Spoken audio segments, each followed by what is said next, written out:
Continuo falando sobre a centralidade da cruz. Assim como falei no domingo passado, no culto da noite, lendo a obra de John Stott, A Cruz de Cristo, e não apenas lendo a obra de John Stott, mas lendo as Escrituras Sagradas que falam sobre a cruz de Cristo. Esse símbolo tão significativo, o símbolo mais importante que nós temos do cristianismo. Então, em toda igreja cristã, acredito que você vai se deparar com esse símbolo aqui, num lugar de destaque, numa igreja. Seja ela uma igreja cristã evangélica ou cristã católica. Eu me recordo que numa das vezes que estive visitando a igreja lá em Teresópolis, a primeira igreja batista de Teresópolis, de um bom colega, pastor Renato Cordeiro, e ele estava compartilhando uma de suas experiências na construção do novo templo, e ele falou que não queria dar muitos palpites, porque ele entende que a igreja não pertence a um pastor, né? Então, o pastor passa, mas a igreja fica. Mas aí a arquiteta perguntou: pastor, o senhor tem algo que o senhor gostaria de contribuir aí com uma dica, algo que o senhor gostaria que estivesse aí presente nessa nova construção, nessa nova arquitetura? Eles fizeram realmente, quando você for a Teresópolis, se tiver oportunidade, visite a PIB de Teresópolis, não apenas pela beleza da arquitetura, mas também pelo conteúdo do culto. O pastor Renato Cordeiro é um excelente pregador. E aí ele falou: olha, eu só tenho uma coisa, se for possível, que possa colocar uma cruz num lugar ali em destaque. E assim foi feito. Então só foi um pedido, mas para além do gosto dele, porque ele entende, assim como acredito que todos os pastores ou sacerdotes católicos, padres, que a cruz é um símbolo universal do cristianismo. Então, por isso que a centralidade da cruz. E disse no domingo passado, Thaís, que a cruz, ela nos remete a algo ou a alguém. E através da cruz, porque nos remete a algo ou a alguém, nos remete a um evento, nós podemos renomear, ressignificar, então, coisas e eventos.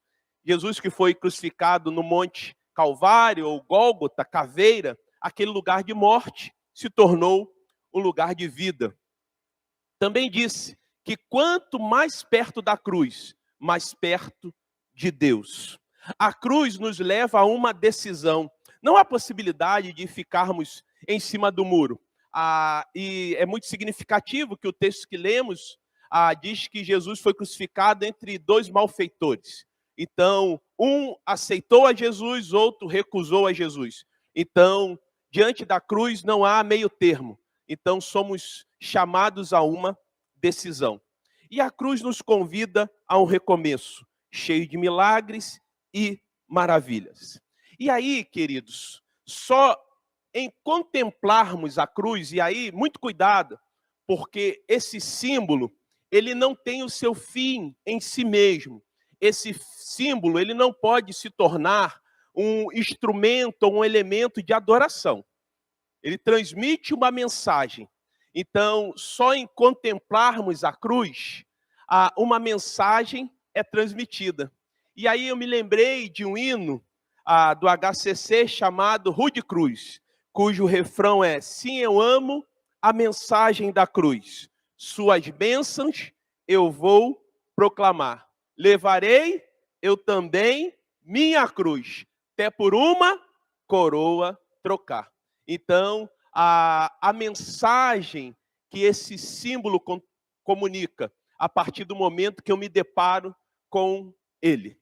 Pensando sobre a centralidade da cruz, pensando sobre a importância da cruz, pensando sobre a mensagem que a cruz de Cristo nos traz, vejamos lá o texto de Marcos, capítulo 8, a partir do verso 37. Por favor. Evangelho de Marcos, capítulo 8, a partir do verso 27. Vamos refletir, ou continuar refletindo, sobre a centralidade da cruz e a sua importância.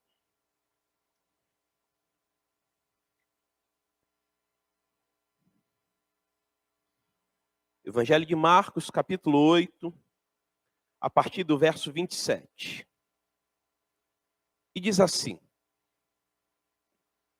Então, Jesus e os seus discípulos partiram para as aldeias de Cesaré de Filipe. No caminho, perguntou-lhes: Quem dizem os homens que eu sou? E responderam: João Batista, outros Elias, mas outros alguns dos profetas. Então lhes perguntou: Mas vós, quem dizeis que eu sou? Respondendo, Pedro lhe disse: Tu és o Cristo.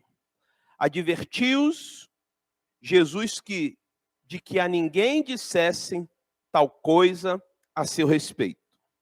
Então começou ele a ensinar-lhes que era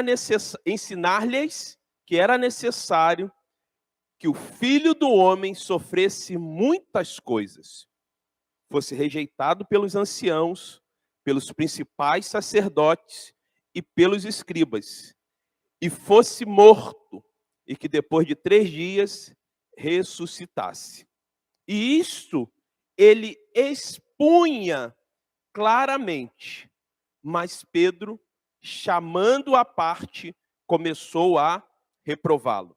Verso 33, Jesus, porém, voltou-se e, fitando os seus discípulos, repreendeu a Pedro e disse: Arreda, Satanás, porque não cogita das coisas de Deus, e sim da dos homens. Então, convocando a multidão e juntamente os seus discípulos, disse-lhes: Se alguém quer vir após mim, a si mesmo se negue, tome a sua cruz e siga-me. Quem quiser, pois, salvar a sua vida, perdê-la-á. E quem perder a vida por causa de mim e do evangelho, salvá-la-á. Que aproveita o homem ganhar o mundo inteiro e perder a sua alma? Que daria o homem em troca de sua alma? Porque qualquer que nesta geração adúltera e pecadora se envergonhar de mim e das minhas palavras, o Filho do Homem se envergonhará dele, quando vier na glória do seu Pai com os santos anjos. Que Deus abençoe e aplique a sua palavra a cada coração. Olhando para esse texto e olhando para aquilo que Jesus está comunicando aos seus discípulos, e é evidente que essa palavra, ela não apenas foi dirigida aos seus discípulos que estavam ali como testemunhas oculares, mas essa palavra, ela transcende aquele tempo, ela também é dirigida a nós hoje. E quais são as lições que nós poderíamos extrair pensando sobre a centralidade da cruz, pensando sobre a grande importância que a cruz tem para nós? A primeira coisa que eu vejo aqui, quero destacar com os queridos, é que a pregação da cruz, ela é doutrinária. Ela é uma doutrina. E aí você pensa assim: pastor, mas o que o senhor define como doutrina? Doutrina é uma verdade fundamental. Isso é uma doutrina. É algo que nós temos como basilar, como fundamento. É algo que nós temos como um dos pilares de sustentação daquilo que cremos, ou seja, da nossa fé. A verdade da cruz é uma verdade basilar, é uma verdade fundamental. Quando a gente lê, a partir principalmente do verso 30, Pedro vai dizer: Tu és o Cristo. Percebam que Jesus vai advertir seus discípulos que não comunicassem ainda aos outros que ele era o Cristo, ou seja, Cristo é o ungido, é o Messias. Olha, Pedro, você está certo. Essa revelação veio do Espírito Santo, mas ainda não chegou a hora de comunicar aos outros que eu sou Cristo, que eu sou ungido, que eu sou o Messias. Mas Jesus fala claramente no verso 31 o que aconteceria com o Filho do Homem, ou seja, o que aconteceria com ele. Ele seria maltratado pelos anciãos, ele seria maltratado pelos sacerdotes, ele seria traído, ele seria preso e ele seria morto. Olha a cruz. Jesus anuncia claramente, e é claro, ele vai além da cruz, né? E ele fala que ele iria ressuscitar. E aí, queridos, quando Jesus fala sobre o sofrimento do Filho do Homem, ele fala sobre cruz. E no verso 32, diz lá, e isto ele expunha claramente. Ou seja, a mensagem da cruz era apresentada por Jesus de forma muito clara. A mensagem por Jesus, ela culminou na sua crucificação. É bem verdade, mas ela sempre foi divulgada, foi proclamada por Jesus ao longo do seu ministério.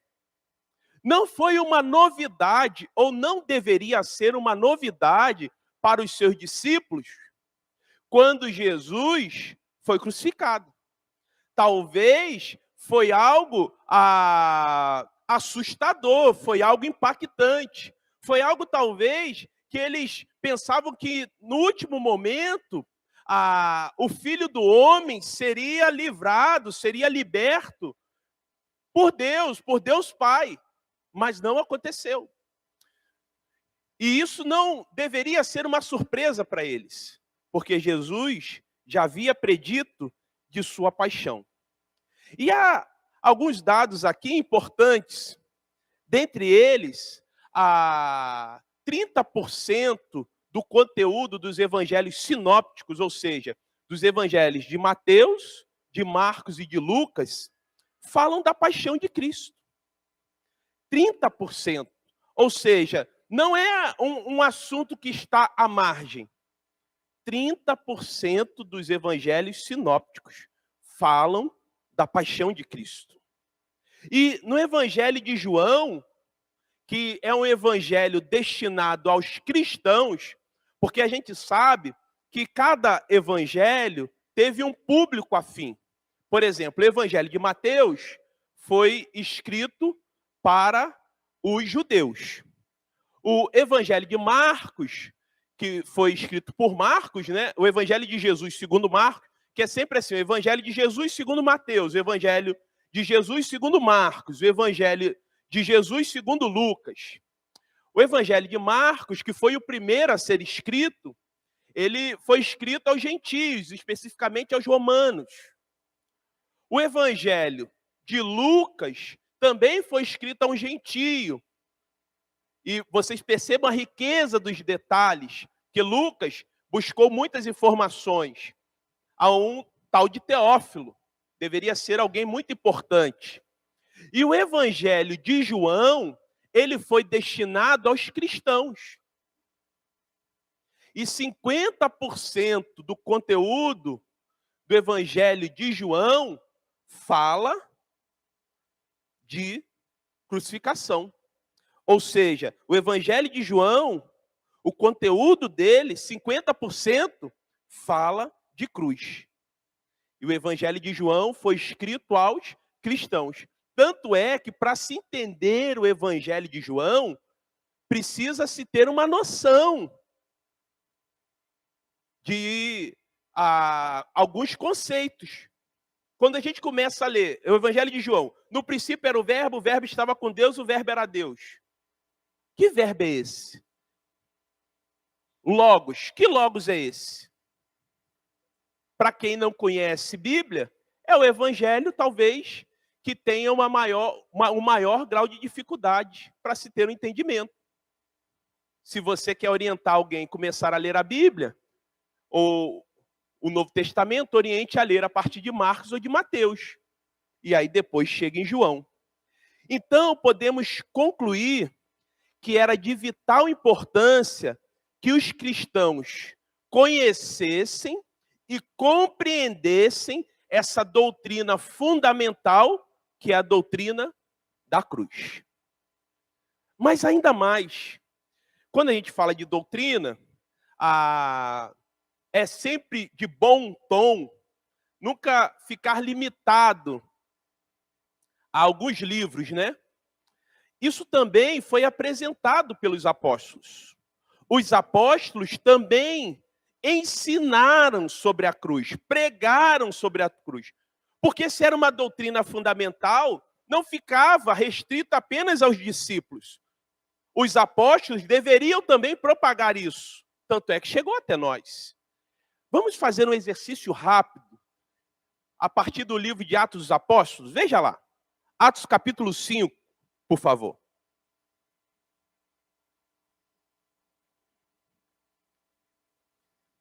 Três textos no livro de Atos, por gentileza.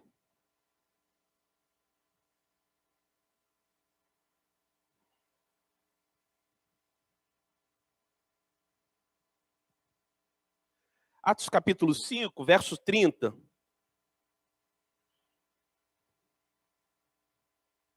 Os apóstolos também pregaram sobre cruz, sobre a cruz de Cristo.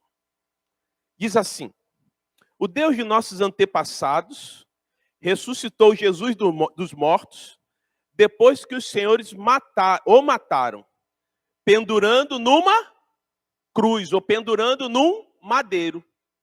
Olha aqui a pregação. Caminha mais um pouco e chega em Atos capítulo 10, verso 39. Passe aí talvez 2 ou 3 páginas da sua Bíblia, ou do seu smartphone aí, 2 ou 3 telas. Atos 10, 39. E diz assim: e nós somos testemunhas de tudo que ele fez em toda a Judéia e em Jerusalém, onde o mataram, pendurando numa cruz, ou pendurando num madeiro.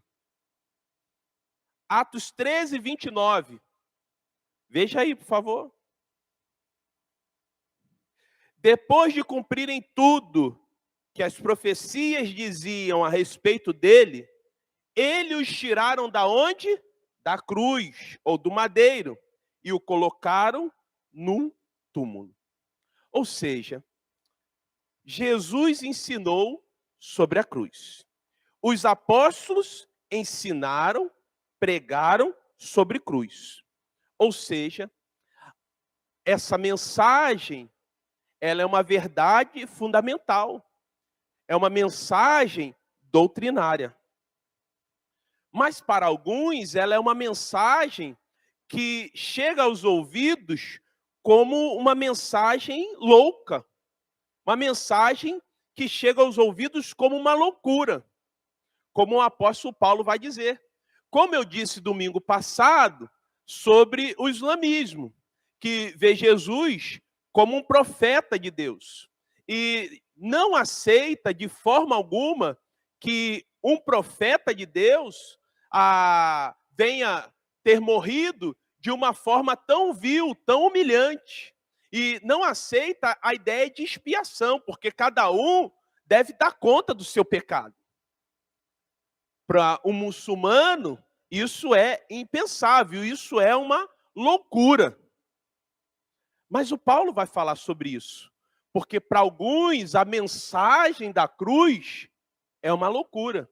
E talvez ainda hoje, no século 21, quando a gente prega sobre cruz, e quando a gente canta assim, eu amo a mensagem da cruz, e a gente fala, suas bênçãos eu vou proclamar, e você fala assim, tá maluco?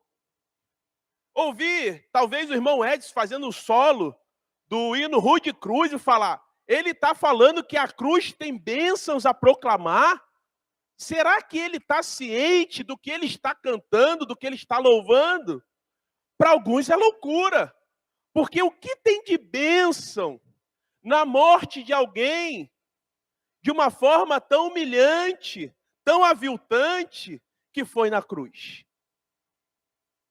Mas Paulo já nos alerta sobre isso, que para alguns essa mensagem é loucura.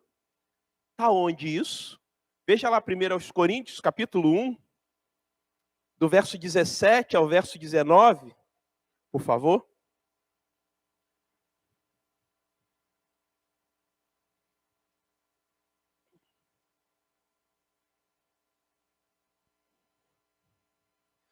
Diz assim: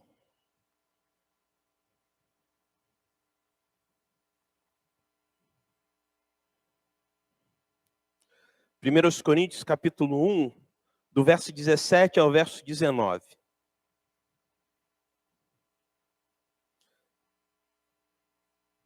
Pois Cristo não me enviou para batizar, mas para pregar o evangelho, não com palavras de sabedoria humana, para que a cruz de Cristo não seja esvaziada.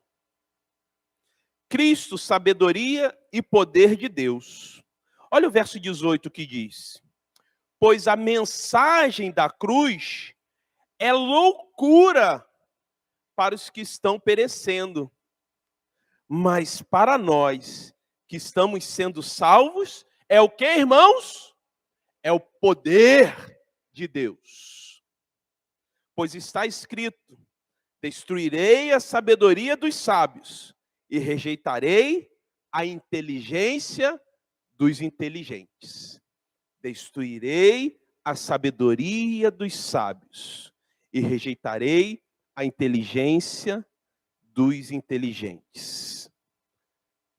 A mensagem da cruz é loucura para aqueles que estão perecendo, mas para nós é o poder de Deus. E aí, quando a gente lê esse texto, e eu poderia citar alguns pensadores que no mundo da filosofia, no mundo do pensar, são homens e também mulheres que tiveram grande destaque, mas me lembro de um pensador do século XIX, que alguns até têm alguns recortes de algumas falas deles equivocados. Mas esse em especial, esse alemão, um pensador do século XIX, o Friedrich Nietzsche, ele rejeitou o cristianismo por causa da sua fraqueza. E é interessante, eu coloco essa fraqueza entre aspas, porque era dessa forma que Nietzsche via o cristianismo. Porque ele vai dizer que nada era mais decadente do que o cristianismo. Porque tendo tomado partido de tudo que é fraco. Tudo que é fraco se junta a Cristo. Tudo que é baixo, tudo que é mal constituído, tudo que é aviltante, tudo que era desprezível se juntou a Cristo. Por isso que ele vai dizer, isso aí é algo de fraco. Mas é através da fraqueza que o poder de Deus se manifesta. Se continuássemos a pensar como Nietzsche, talvez entenderíamos porque ele entende que o cristianismo é coisa de fraco. Como pode um Deus tão poderoso morrer numa cruz de forma tão cruel? Realmente, se pensarmos como Nietzsche, o cristianismo é coisa de fraco. Mas nós bem sabemos que não é. Sua morte na cruz, a morte de Jesus, se não acontecesse, o que seria de nós? O que seria de nós? Por isso a mensagem da cruz, ela é uma verdade fundamental. A mensagem da cruz é uma doutrina, é uma mensagem doutrinária. E, além disso, em segundo lugar, Jesus sabia da inevitabilidade da sua morte. Nesse diálogo que Jesus está tendo com os seus discípulos, como nós lemos em Marcos, capítulo 8, Jesus já ensinava sobre a sua morte, já havia comunicado aos seus discípulos sobre ela. Mas Jesus sabia da inevitabilidade de sua morte, em primeiro lugar, porque era isto que estava escrito na Escritura, estava registrado nas Escrituras. Veja lá Marcos capítulo 14, verso 21, por favor.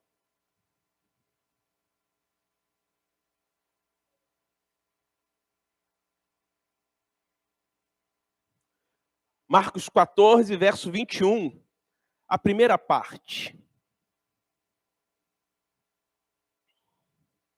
Diz assim: o Filho do Homem vai, como está o quê? Escrito a seu respeito. Bom, lembra que eu falei de Logos? Se no Antigo Testamento, Logos é palavra, no Antigo Testamento, o Logos se manifestava através da proclamação. No Antigo Testamento, então, o Logos era proclamado, a palavra era proclamada. No Novo Testamento, o Logos, a palavra é encarnada. O Verbo se fez carne e habitou entre nós. Então, Jesus é a própria palavra. Ele conhecia e sabia tudo da palavra, porque ele era a própria palavra. E aí, o nosso Deus, ele sempre cumpre o que promete. E Jesus, como profundo conhecedor das Escrituras, sabia que, dentre várias profecias proferidas ao longo da história, e dentre elas, talvez, a primeira profecia que apontava para o Messias se deu lá no Éden, quando pecou, os nossos pais primais pecaram, e talvez a mais específica, falando de madeiro, falando que ele levaria sobre si as nossas dores, e o castigo que nos traz a paz viria sobre ele, estava no livro de Isaías, que foi um livro escrito há 600 anos antes da vinda de Cristo. Então, Jesus conhecia muito bem as Escrituras e as promessas de Deus. E a inevitabilidade da cruz se dava, dentre alguns motivos, por causa das profecias, por causa das promessas de Deus, que se cumprem. Quando a gente vai ver lá, em Isaías 53, 5. Veja lá, por favor. E lembrando que o livro de Isaías é um livro datado de 600 anos, aproximadamente, antes de Jesus. Isaías 53, 5 diz assim: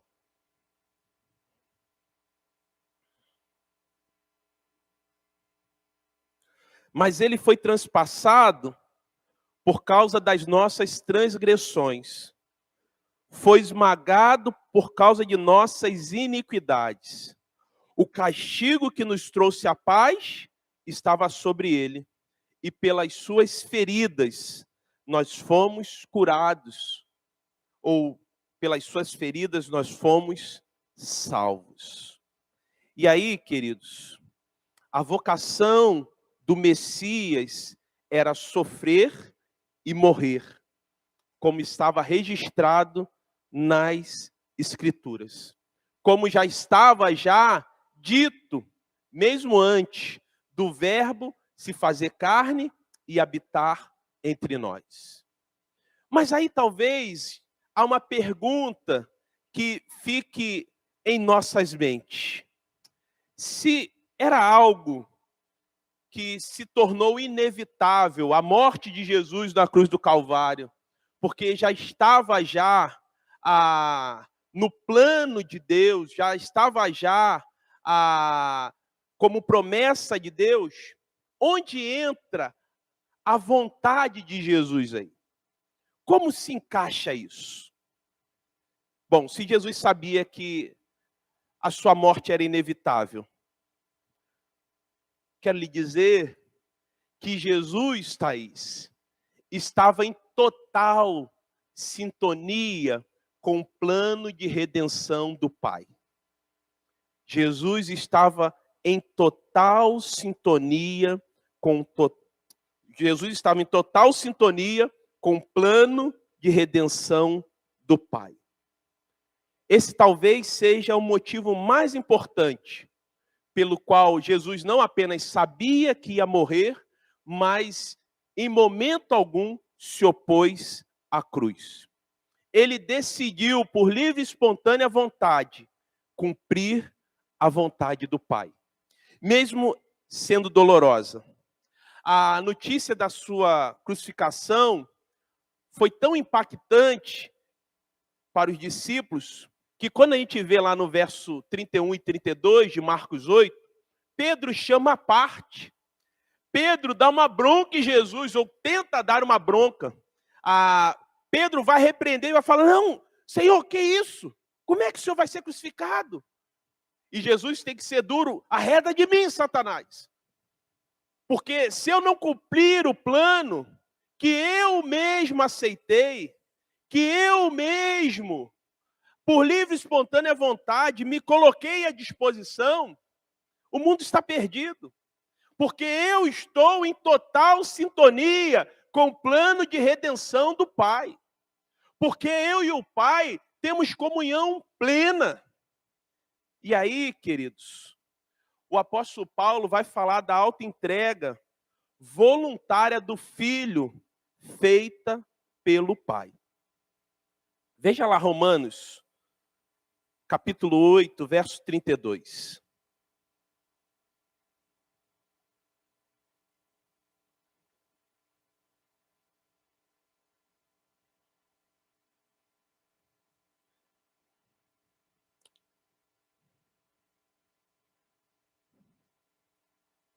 Romanos 8, 32 diz o seguinte: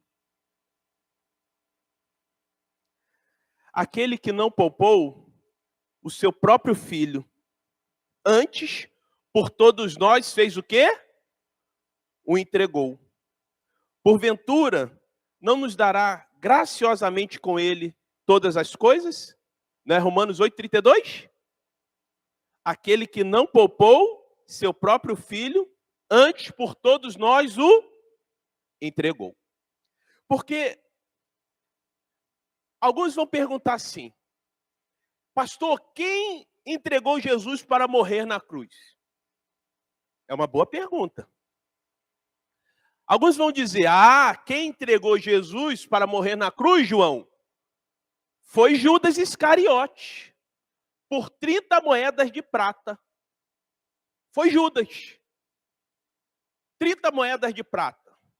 Outros vão dizer, foi Pilatos, para que não houvesse uma rebelião ali naquela colônia a qual ele tinha domínio. Então, Pilatos lavou as mãos, foi omisso, mas Pilatos poderia livrar Jesus. Foi Pilatos que entregou Jesus para ser crucificado. Outros poderiam dizer, foi os judeus e as autoridades judaicas, por inveja, invejosos porque Jesus fazia muito mais do que eles, porque Jesus os rebatia, porque Jesus os chamava de hipócritas, e assim o era. Não era um termo ofensivo, era um termo verdadeiro, para ver se eles caíam na real. Quem entregou Jesus? Os judeus? E as autoridades, por inveja?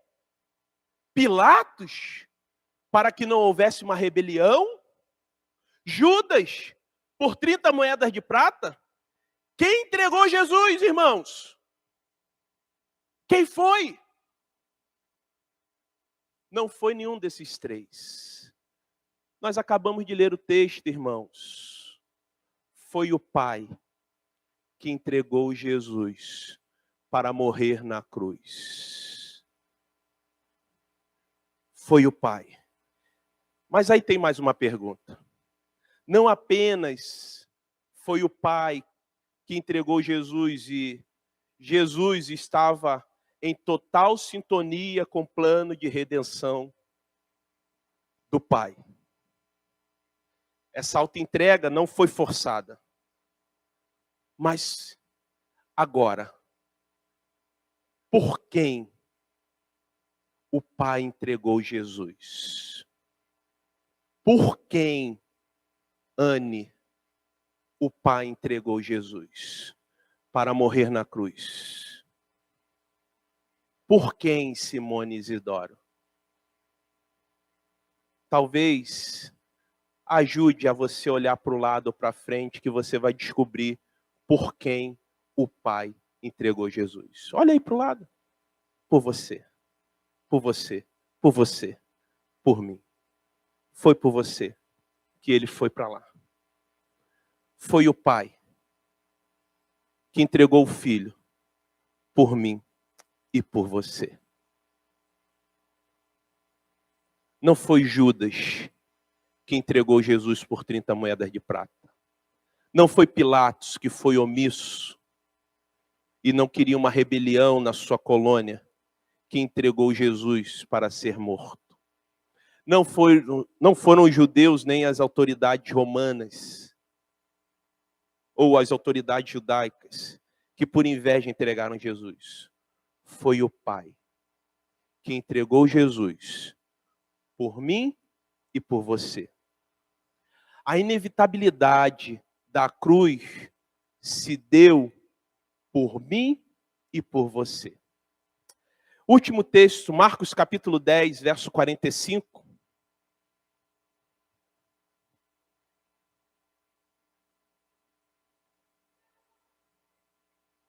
Porque diz lá: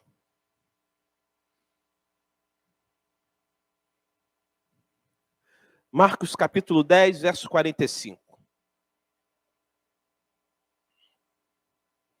Pois nem mesmo o Filho do Homem veio para ser servido, mas para servir e dar o quê?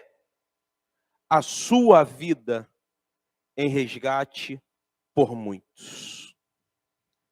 Jesus tomou a firme decisão de ir a Jerusalém.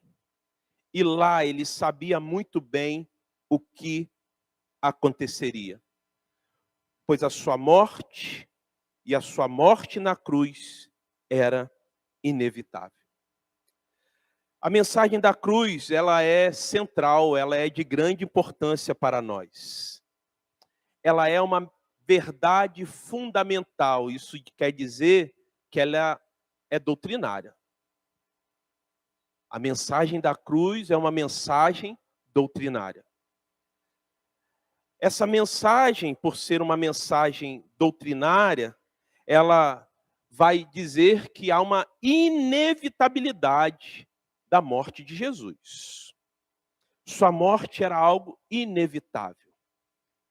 Inevitável porque Deus já havia dito que isso aconteceria. Desde o início e de forma mais explícita ao longo dos profetas maiores, principalmente no livro de Isaías. E aquilo que Deus promete, ele cumpre. Inevitável, porque Jesus estava em total sintonia com o plano de redenção do Pai. Por estar em total sintonia com o plano de redenção do Pai, ele aceitou morrer na cruz, em meu e em seu lugar. Por isso que esse símbolo que nos remete a um evento, esse símbolo que nos remete a uma pessoa, é tão importante para nós. Mas também esse símbolo que nos transmite uma mensagem.